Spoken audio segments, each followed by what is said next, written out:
அனைவருக்கும் வணக்கம். நம்ம டெய்லியும் banking and SSC point of வியூவில் 5 கொஸ்டின்ஸ் பார்க்குறோம். இன்னைக்கு என்ன கொஸ்டின்ஸ் இருக்குது அப்படிங்கிறத பார்ப்போம். ஸோ ஃபஸ்ட்டு பார்த்தோம்னா, the ongoing legal dispute between Himachal Pradesh and Punjab is regarding Shanan hydel power project which is built on which river அப்படின்னு சொல்லி கேட்டிருக்காங்க. ஸோ இந்த ஷெனான் ஹைடல் பவர் ப்ராஜெக்ட் அப்படிங்கிற பிரச்சனை யாருக்குன்னா ஹிமாச்சல் பிரதேஷ் அண்ட் பஞ்சாப். சரிங்களா? எதனால அப்படின்னு பார்த்தோம்னா 1925ல் பஞ்சாப்க்கு வந்து 99 இயர்ஸ்க்கு வந்து இந்த ப்ராஜெக்ட் இந்த ஹைடல் பிளான்ட்டை வந்து கொடுத்துருப்பாங்க.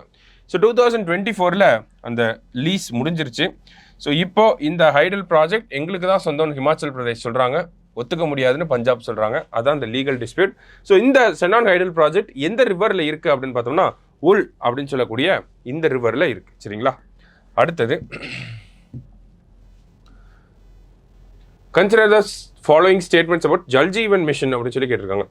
ஸோ ஜல் ஜீவன் மிஷன் பொறுத்த வரைக்கும் highest tap water connection state with high tap water connection Uttar Pradesh, low tap water connection வந்து பீகார். ரெண்டுமே கரெக்ட் தான். ஜல் ஜீவன் மிஷன் நமக்கு 2016ல் வந்திருக்கும். ஸோ போத் கரெக்ட் அப்படிங்கிறது தான் நமக்கு கரெக்ட் ஆன்சர். சரிங்களா? அடுத்தது,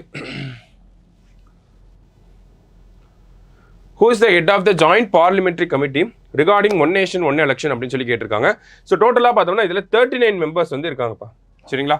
39 மெம்பர்ஸ் வந்து இருக்காங்க. இதில் 27 ஃப்ரம் லோக்சபா, 12 ஃப்ரம் ராஜ்யசபா. சரிங்களா? 39ல் 27 + 12 அப்படின்னு சொல்லி பிரிச்சிருக்காங்க. இதோட ஹெட் யார் அப்படின்னு பார்த்தோம்னா பிபி சௌத்ரி. ஓகேங்களா? இவர் தான் வந்து இந்த கமிட்டி 39 பேரோட ஹெட் சேர்பர்சன். சரிங்களா? அடுத்தது, who has been given the title of Sir by the British Royal Family. இந்த நைட்ஹுட் அப்படின்னு சொல்லுவாங்க. நைட்ஹுட் பண்ணுறாங்க அப்படின்னா அவங்களுக்கு சர் பட்டம் அப்படிங்கிறது வழங்கப்படும். சரிங்களா? ஸோ யாருக்கு கொடுத்துருக்காங்க அப்படின்னா டைரக்டர் கிறிஸ்டோஃபர் நோலானுக்கு தான் சர் பட்டம் அப்படிங்கிறத கொடுத்துருக்காங்க. சரியா? லாஸ்ட்டாக, which state ranks first in road accidents in India அப்படின்னு சொல்லி கேட்டிருக்காங்க.